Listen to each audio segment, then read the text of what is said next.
ఈనాడు group సంస్థల అధినేత రామోజీరావు కన్నుమూశారు. తెల్లవారుజామున 4 గంటల 50 నిమిషాలకు తుదిశ్వాసను విడిచారాయన. నానక్రామ్గూడ స్టార్ హాస్పిటల్లో చికిత్స పొందుతూ చనిపోయారు. ఫిలిం నగర్లోని రామోజీరావు నివాసానికి ఆయన భౌతిక కాయాన్ని తరలించబోతున్నారు. నిన్న మధ్యాహ్నం రామోజీరావు తీవ్ర అనారోగ్యానికి గురవడంతో ఒక్కసారిగా ఆయన హుటాహుటిన ఆసుపత్రికి తరలించారు. నిన్న మధ్యాహ్నం చికిత్స పొందుతూ ఉన్నారు. పరిస్థితి విషమించడంతో తెల్లవారుజామున 4 గంటల 50 నిమిషాలకు రామోజీరావు తుదిశ్వాసను విడిచారు. జనవరి 16 నవంబర్ 1936లో చెరుకూరి రామోజీరావు జన్మించారు. ఒక భారతీయ వ్యాపారవేత్తగా అంచెలంచెలుగా ఎదుగుతూ వచ్చారు. మీడియా వ్యవస్థాపకునిగా, నిర్మాతగా ఒక్కొక్క మెట్టు ఎదుగుతూ వచ్చారు. అయితే రామోజీరావు ఇవాళ 4 గంటల 50 నిమిషాలకు తుదిశ్వాసను విడిచారు.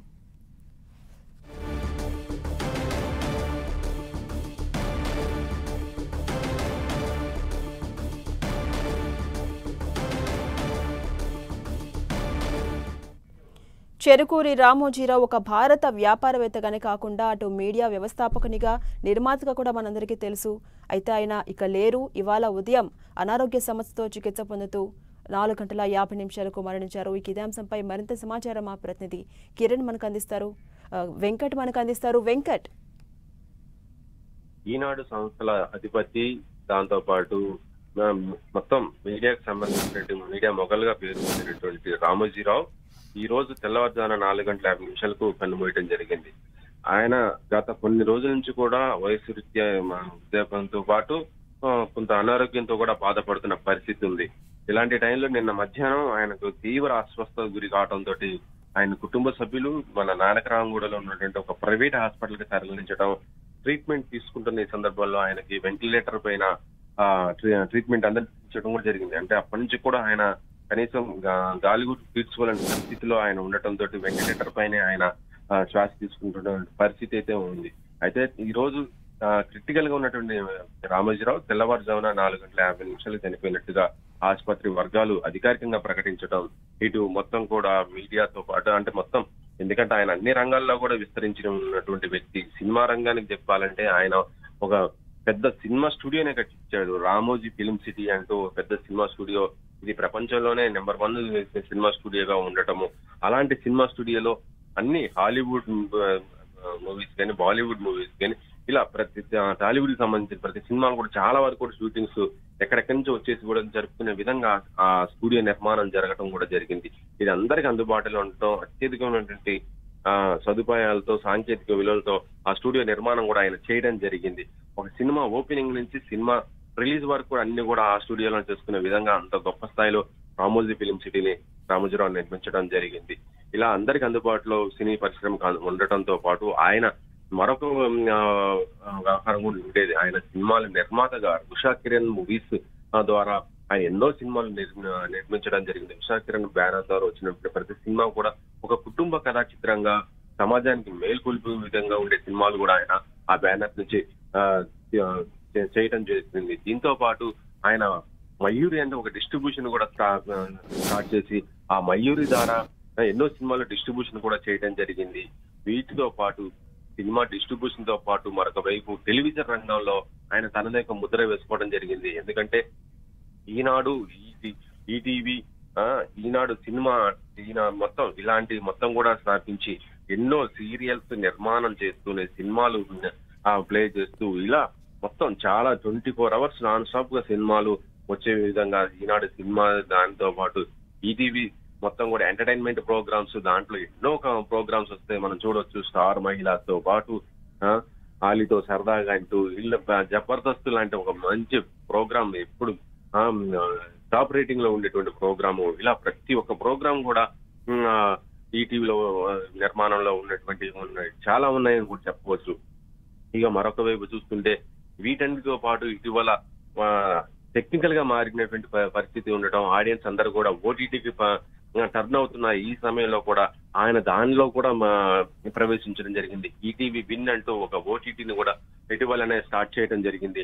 ఆ ఈటీవీ విన్ ద్వారా కూడా ఎన్నో కొత్త సినిమాల నిర్మాణం జరుగుతూ కళాత్మకమైన సినిమాలు దాంట్లో కూడా వేస్తూ ప్రేక్షకులకి, థియేటర్లకు రానిటువంటి ప్రేక్షకులు ఇంట్లో నుంచే సినిమా చూసే విధంగా కూడా ఏర్పాటు చేయడం జరిగింది.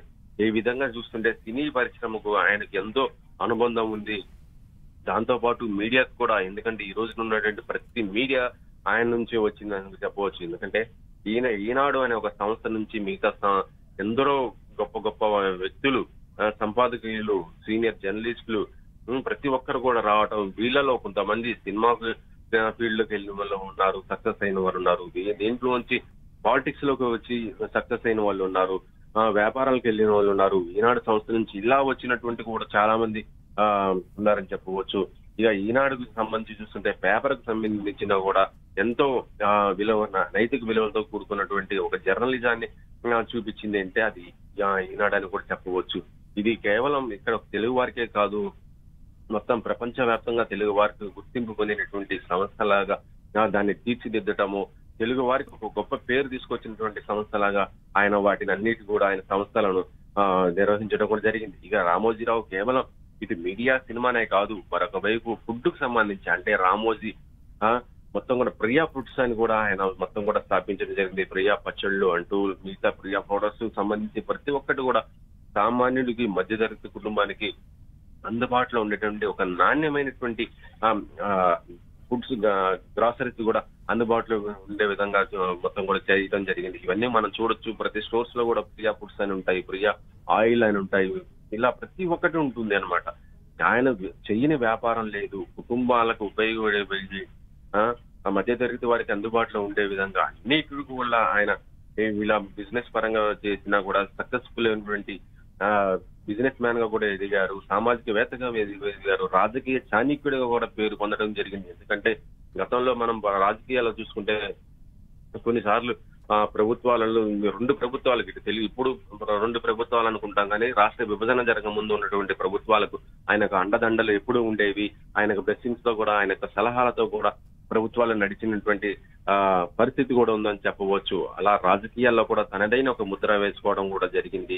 మొత్తానికి చూస్తుంటే రామోజీరావు లేని లోటు మాత్రం ప్రతి రంగాల్లో కూడా ఈ రోజు చాలా స్పష్టంగా కనబడే అవకాశం ఉంది.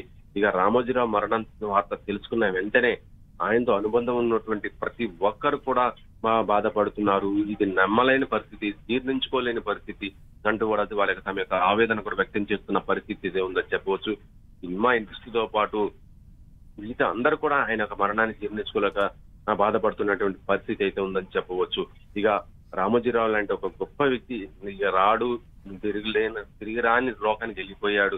అలాంటి వ్యక్తిని కడసారి చూడాలని కూడా చాలా మంది తప్పిస్తున్న పరిస్థితి అయితే ఉంది. కానీ ప్రస్తుతం చూస్తుంటే రామోజీరావు యొక్క భౌతిక గాయాన్ని ఆయన యొక్క సొంత స్థలం అంటే మామూలుగా రామోజీ ఫిలిం సిటీలో అక్కడ ఏర్పాటు చేయడం జరిగింది. కానీ సామాన్యులు అక్కడికి వెళ్లి ఆయన చూసే పరిస్థితి లేదు కాబట్టి మొత్తం కూడా ఒక వీడియో మొత్తం కూడా ఆన్లైన్ సెటప్ చేసేసి ఒక లింక్ ద్వారా కూడా అందరికి ప్రేక్షకులు వీక్షించడానికి కూడా చేస్తామన్నట్టుగా వాళ్ళ సభ్యులు కూడా తెలియజేస్తున్న పరిస్థితి అయితే ఉంది. ఇక రామోజీరావు యొక్క భౌతికాయానికి సంబంధించి ఇటు కొంతమంది సినీ ప్రముఖులు కానీ, రాజకీయ ప్రముఖులు కానీ, మిగతా సామాజిక ప్రముఖులు ఎవరైతే ఉన్నారో ఆయనతో అనుబంధం ఉన్న వారు మాత్రం వచ్చి ఆయన యొక్క పార్థివ దేహాన్ని సందర్శించి ఘన నివాళులు కూడా అర్పించే అవకాశం ఉందని కూడా తెలియజేస్తున్నారు. మరి రామోజీరావు యొక్క అంత్యక్రియలు ఫిలిం సిటీలోనే జరుగుతాయని కూడా ఆయన యొక్క సన్నిహితులు కూడా తెలియజేస్తున్న పరిస్థితి అయితే ఉంది. మరి అంత్యక్రియలు ఇవాళ జరుగుతాయా లేకపోతే రేపు జరుగుతాయని చూడాలి. యాక్చువల్లీ అంటే ఇవాళ సాయంత్రం జరిగే అవకాశం ఉన్నట్టుగానే చెప్తున్నారు. ఎందుకంటే రేపు మొత్తం కూడా మళ్ళీ ప్రమాణ స్వీకారం సెంట్రల్ లో ఉన్న గవర్నమెంట్ ప్రమాణ స్వీకారం ఉంది కాబట్టి ఈ రోజు సాయంత్రం ఆయన యొక్క అంత్యక్రియలు ఫిలిం సిటీలోనే చేయాలని, ఎందుకంటే గతంలో ఆయన యొక్క తనయుడైనటువంటి ఎవరైతే ఉన్నారో సుమన్ కూడా చనిపోయినప్పుడు కూడా అతని యొక్క అంత్యక్రియలు కూడా ఫిలిం సిటీలోనే చేయడం జరిగింది. ఇప్పుడు కూడా రామోజీరావు యొక్క అంత్యక్రియలు కూడా అక్కడే చేస్తారని కూడా తెలుస్తుంది. మరి దీనిపైన అధికారికంగా మాత్రం వాళ్ళ కుటుంబ సభ్యుల నుంచి అని ఈనాడు సంస్థల నుంచి కూడా రావాల్సినటువంటి అవసరం అయితే ఉంది. ఝాన్సీ, అలాగే వెంకట్, రామోజీరావు భౌతికాయాన్ని ఫిలిం సిటీకి ఎప్పుడు తరలించబోతున్నారు? రామోజీరావు ఫిలిం యొక్క భౌతికాయాన్ని ఆల్రెడీ ఫిలిం సిటీకి తీసుకెళ్లిపోవటం కూడా జరిగింది. ప్రస్తుతం ఆయన యొక్క భౌతికాయాన్ని ఫిలిం సిటీలో పెట్టేసి ఆ తర్వాత ఏంటంటే మిగతా అన్ని కార్యక్రమాలు అన్ని స్టార్ట్ చేసిన తర్వాత అది ప్రజలకు, వీక్షకులకి చూపించడం కోసం ఏర్పాట్లు అయితే జరుగుతున్నాయి. ప్రస్తుతం నానకరామగూడ నుంచి ఆయన యొక్క పార్థివ దేహాన్ని రామోజీ ఫిలిం సిటీకి తరలించడం కూడా జరిగింది ఝాన్సీ. అయితే ఇక ఆ రామోజీ ఫిలిం సిటీ అంటే ఇక్కడ దగ్గర లేదు కాబట్టి చాలా మంది కూడా ప్రముఖులు కూడా వచ్చే అవకాశం ఉంటుంది కాబట్టి అలాంటి వాళ్ళు ఎవరు కూడా రావద్దు అని కూడా దయచేసి అని వాళ్ళ కుటుంబ సభ్యులు కూడా చెప్తున్నట్టు పరిస్థితి ఉంది.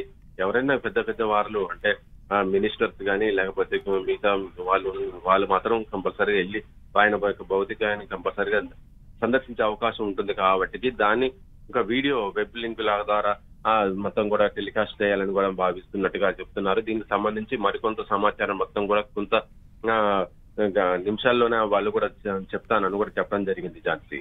Right, thank you Venkat.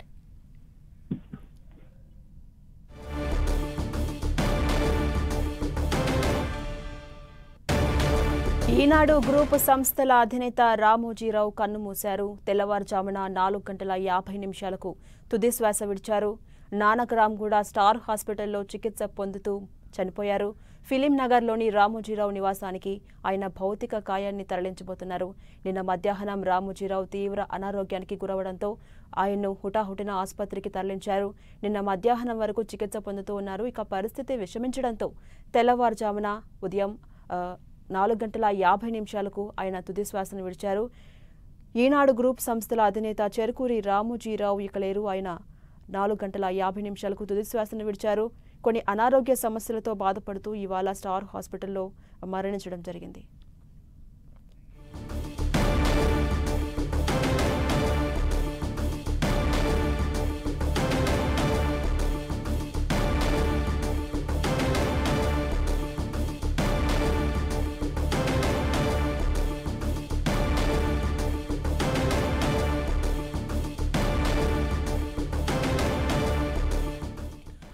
ఇదే అంశానికి సంబంధించి మరింత సమాచారం తెలుసుకునే ప్రయత్నం చేద్దాం.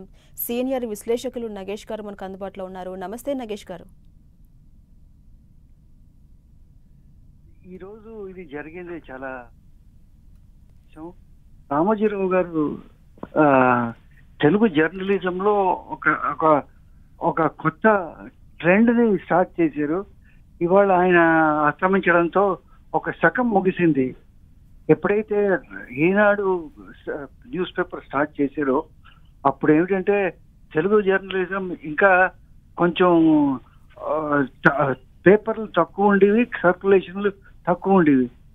ఈనాడు రావడంతో ఇంటింటికి ఈనాడు పేపర్ రావడం మొదలెట్టింది.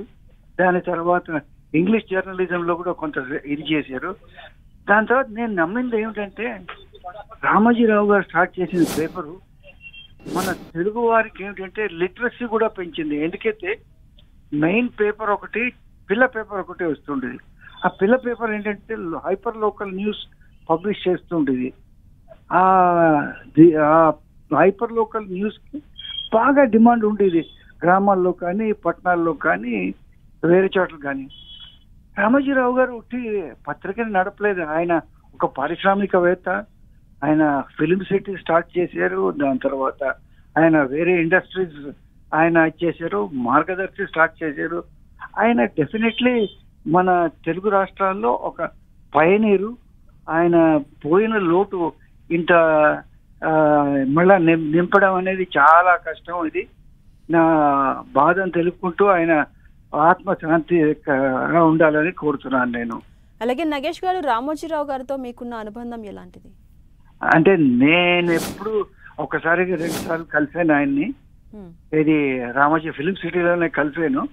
బట్ ఆయన ఏమిటంటే ఆయన ఒక ఈనాడులో చేస్తున్న వాళ్ళు చెప్పేది ఏమిటంటే ఆయన ఒక చాలా డిసిప్లినేరియన్. దాని తర్వాత ఏమిటంటే ఏమి తప్పులు రావడం అనేది పేపర్లో ఆయనకి ఇష్టం ఉండేది కాదు. పేపర్లో తప్పులు రావడం సహజమే, కానీ ఆయన పర్ఫెక్షనిస్ట్. ఆయన ఏంటంటే ప్రతిరోజు పేపర్ని తెచ్చుకుని పేపర్లో తప్పులు ఏమున్నాయో దాన్ని సర్కిల్ చేసి పక్కన రిమార్క్స్ రాసి, ఎవరు ఏ పేపర్ అధినేత అట్లాగే చేసే ఓపిక కానీ సమయం కానీ ఉండదు. కానీ పేపర్ అనేది ఆయనకి చాలా ముఖ్యం. ఆయన రోజు పేపర్ని విశ్లేషించి ఆయన పక్కన కామెంట్స్ రాస్తుండేవాడు. ఒక్కొక్కసారి ఆయన ఎందుకు ఇలాగ వచ్చిందని కూడా ప్రశ్నిస్తుండేవారు. ఇది ఎక్కడా జరగదు, ఇంత డీటెయిల్డ్ గా సొంత పేపర్ అనాలిసిస్. అలాగే నగేష్ గారు మంచి డిసిప్లిన్ కలిగిన వ్యక్తి, ఆయన లాంటి పర్ఫెక్షన్ ఉన్న మనిషి ఇంకా రారు, అలాంటి ప్లేస్ని రీప్లేస్ చేసే మనిషి కూడా ఉండరనే భావన వ్యక్తమవుతోంది. అయితే ఇవాళ ఉదయం 4:50 ఆయన అస్తమించారు. దీన్ని మనం ఎలా చూడొచ్చు? ఆయన మళ్ళా అలాంటి న్యూస్ పేపర్ అధినేత మళ్ళా రారండిది. ఎందుకైతే ఒక కొత్త ట్రెండ్ సెటర్ ఇది ఈనాడు పేపర్ ఆయన ఎప్పుడైతే లాంచ్ చేశారో 74లో అనుకుంటా, అప్పటి నుంచి ఇప్పటిదాకా అలాంటి పేపర్లు కొన్ని వచ్చాయి, 2 పేపర్లు 3 పేపర్లు వచ్చాయి, కానీ అవి ఎక్కువ రోజులు అవి ఉండలేదు. ఎందువల్ల?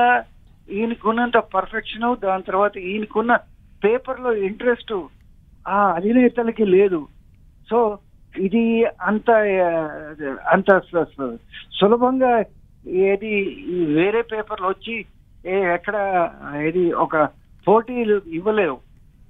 ఎందుకంటే దాని తర్వాత ఇంకో చాలా ముఖ్యమైన విషయం ఏంటంటే, ఏదైతే ఈయన నెట్వర్క్ సెటప్ చేశారో గ్రామాల్లో, మండలాల్లో, పంచాయతీలో, ఆ నెట్వర్క్ వల్ల ఎట్లాగుందంటే ఒక్కొక్కసారి పత్రికకి ప్రభుత్వం కన్నా ఎక్కువ సమాచారం ఉండేది, ఎక్కువ గ్రిప్ ఉండేది అసలు సమాచారం మీద. సో అదే ఒక చాలా గొప్ప విషయం ఏది రామోజీరావు ఏదైతే ఈనాడు ఆర్గనైజేషన్ బిల్డ్ చేయడంలో. ఎస్ నగేష్ గారు, రైట్, థ్యాంక్ యూ అండి.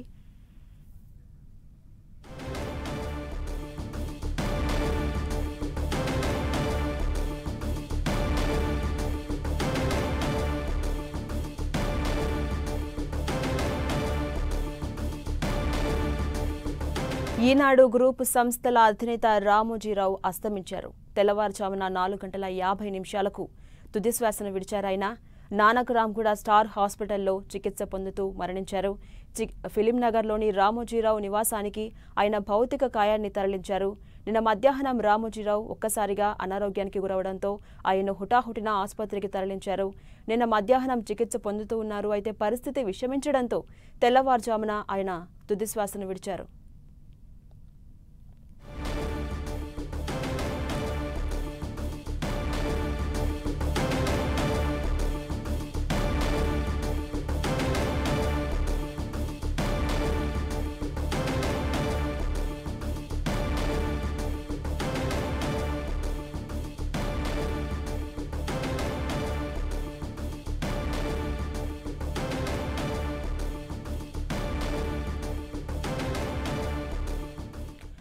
ఈనాడు గ్రూపు సంస్థల అధినేత రామోజీరావు కన్నుమూశారు. తెల్లవారుజామున 4:50 తుదిశ్వాస విడిచారు.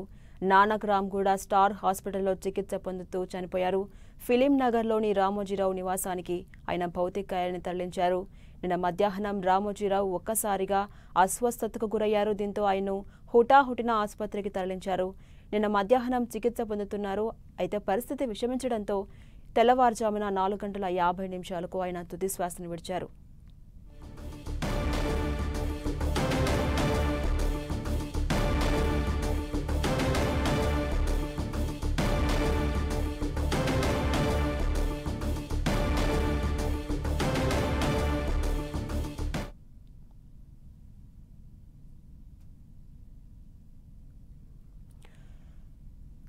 ఈనాడు గ్రూప్ సంస్థల అధినేత చెరుకూరి రామోజీరావు ఇక లేరు. ఆయన ఇవాళ 4:50 అనారోగ్య సమస్యలతో బాధపడుతూ ట్రీట్మెంట్ తీసుకుంటూ తుదిశ్వాసను విడిచారు.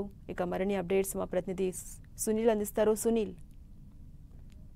ఈనాడు గ్రూప్ సంస్థల అధినేత చైర్మన్ రామోజీరావు ఈరోజు తెల్లవారుజామున 4:50 ప్రాంతంలో ఒక ప్రైవేటు హాస్పిటల్లో చికిత్స పొందుతూ తుదిశ్వాస విడిచారు. గత కొన్ని రోజులుగా రామోజీరావు తీవ్ర అనారోగ్యంతో బాధపడుతున్నారు. ఇటీవల కాలంలో కూడా అతను చికిత్స కూడా జరిగింది. ఈ నేపథ్యంలోనే నిన్న మధ్యాహ్నం ఒకటిన అతను తీవ్ర అస్వస్థతకు గురి కావడంతో నానక్రామ్గూడలో ఉన్నటువంటి ఒక ప్రైవేట్ హాస్పిటల్ తరలించి చికిత్స అందించారు. అయితే ఈ రోజు వెంటిలేటర్ పై చికిత్స తీసుకుంటున్నటువంటి రామోజీరావు ఈ రోజు తెల్లవారుజామున 4:50 ప్రాంతంలో తుదిశ్వాస విడిచినట్లు అటు వైద్యులు ధృవీకరించారు. ఇక ప్రస్తుతం అయితే రామోజీరావు చనిపోవడంతో అటు సినీ పరిశ్రమతో పాటు అదేవిధంగా రాజకీయ పరిశ్రమకు సంబంధించిన ముఖ్య నేతలు, మరోవైపు తనకు సంబంధించిన అభిమానులు తీవ్ర శోక సముద్రంలో ఉన్నారని చెప్పవచ్చు. ప్రస్తుతం నానక్రామ్గూడలో ఉన్నటువంటి హాస్పిటల్ నుంచి రామోజీరావు పార్థివ మృతదేహాన్ని ప్రస్తుతం అయితే రామోజీ ఫిలిం సిటీకి తరలిస్తున్నారు. ఈ రోజు మొత్తం కూడా ఫిలిం సిటీలోనే ఉంచి ఈ రేపు ఉదయం అంత్యక్రియలు నిర్వహించే అవకాశం కూడా కనబడుతుంది. చాలా మంది ప్రముఖులు, చాలా మంది రాజకీయ నేతలు, సినీ ప్రముఖులు, అదేవిధంగా చాలా మంది పారిశ్రామికవేత్తలు కూడా ఆయన మరణాన్ని తీరని లోటుగా భావిస్తున్నటువంటి పరిస్థితి కనబడుతుంది. ఎంతో మంది ఈ ఆదర్శంగా నిలిచినటువంటి రామోజీరావు ఈ రోజు ఇలా తుదిశ్వాస విడియడంతో అటు చాలా మంది కన్నీరు మున్నీరుగా వినిపిస్తున్నారు. ఎంతో మందికి ఆశ్రయం కల్పించాడు. చాలా మంది ఈనాడు గ్రూప్ సంస్థలను ఏర్పాటు చేయడంతో పాటు మార్గదర్శి చిట్ ఫండ్స్ తో పాటు మరొక ఫిలిం సిటీని నిర్మించి ఎంతో మంది కార్మికులకు ఉపాధి అవకాశాన్ని కల్పించినటువంటి వ్యక్తి రామోజీరావు గారు ఈ రోజు చనిపోవడంతో అటు చాలా మంది కార్మికులు కావచ్చు, తన ఉద్యోగులు కావచ్చు, తన కుటుంబ సభ్యులు కూడా కన్నీరు మున్నీరుగా వినిపిస్తున్నారు. ఇంకా మరోవైపు అతి పారిశ్రామికవేత్తగా, అదేవిధంగా అటు మీడియా సంస్థలో కానీ అనేక కొత్త ఒడిగొలుక సృష్టించినటువంటి వ్యక్తిగా రామోజీరావు పేరు గారించారు. ఇటీవల కాలంలో మనం గత ఆంధ్రప్రదేశ్ ప్రభుత్వం కూడా అతన్ని సంబంధించిన కేసులో విచారించిన సమయంలో కూడా అతను తీవ్ర అనారోగ్యంతో బాధపడుతూ బెడ్ మీద ఉన్నటువంటి దృశ్యాలు కూడా మనం చూసాం. ఇటీవల కాలంలో కూడా అతను అనారోగ్యం తీవ్రంగా కావడంతో ఈ రోజు నిన్న మధ్యాహ్నం నానక్రామ్గూడలో ఉన్నటువంటి ఒక హాస్పిటల్ తరలించారు. ప్రస్తుతం చికిత్స అందిస్తున్న నేపథ్యంలో ఈ రోజు తెల్లవారుజామున విశ్వాసం వచ్చినట్లు కూడా వైద్యులు చెప్పారు. ప్రస్తుతం అయితే నానక్రామ్గూడ హాస్పిటల్ నుంచి రామోజీ ఫిలిం సిటీకి పార్థివ దేహాన్ని తరలిస్తున్నారు. మరి కాసేపులోనే ఫిలిం సిటీలోనే ఈ రోజు మొత్తం కూడా అంటే తన అభిమానులు కావచ్చు, తన కుటుంబ సభ్యులు కావచ్చు, తన బంధువులు కావచ్చు, వారందరి దర్శనార్థం ఈ రోజు ఫిలిం సిటీలోనే తన పార్థివ దేహాన్ని ఉంచుతారు. ఈ రోజు సాయంత్రం దీనికి సంబంధించి అధికారికంగా అటు కుటుంబ సభ్యులు కూడా అతను అంత్యక్రియల గురించి మాట్లాడే అవకాశం ఉంది. రేపు ఉదయం కూడా అంత్యక్రియలకు సంబంధించిందంటే కూడా పూర్తి బయట కూడా వచ్చే అవకాశం. ప్రస్తుతం అయితే నానక్రామ్గూడలో ఉన్నటువంటి హాస్పిటల్ నుంచి అతను పార్థివ దేహాన్ని మాత్రం ఫిలిం సిటీ రామోజీ ఫిలిం సిటీకి తరలిస్తున్నారు. ఈ రోజు మొత్తం కూడా ఫిలిం సిటీలో ఉంచి రేపు అంత్యక్రియలు జరుపుతారని కూడా తెలుస్తుంది. కాబట్టి మరి చూడాలి. దీనికి సంబంధించి ఇప్పటికే చాలా మంది అటు ఆంధ్రప్రదేశ్ నూతనంగా ఉన్నటువంటి రాష్ట్ర ప్రభుత్వం ఏర్పాటు చేసినటువంటి నారా చంద్రబాబు నాయుడు కావచ్చు, మరోవైపు పవన్ కళ్యాణ్ కావచ్చు, రేవంత్ రెడ్డి కావచ్చు, ముఖ్యమంత్రి రేవంత్ రెడ్డి కావచ్చు, చాలా మంది ప్రముఖులు ఇప్పటికే అతన్ని ట్విట్టర్ లో సంబంధించినంత కూడా పూర్తిగా రక్షించే దృశ్యాలు కూడా మనం ఇస్తాం. మరి కాసేపులోనే నానక్రామ్గూడ నుంచి రామోజీ ఫిలిం సిటీ కూడా పార్థివ దేహాన్ని తరలించే అవకాశం. రైట్ సునీల్.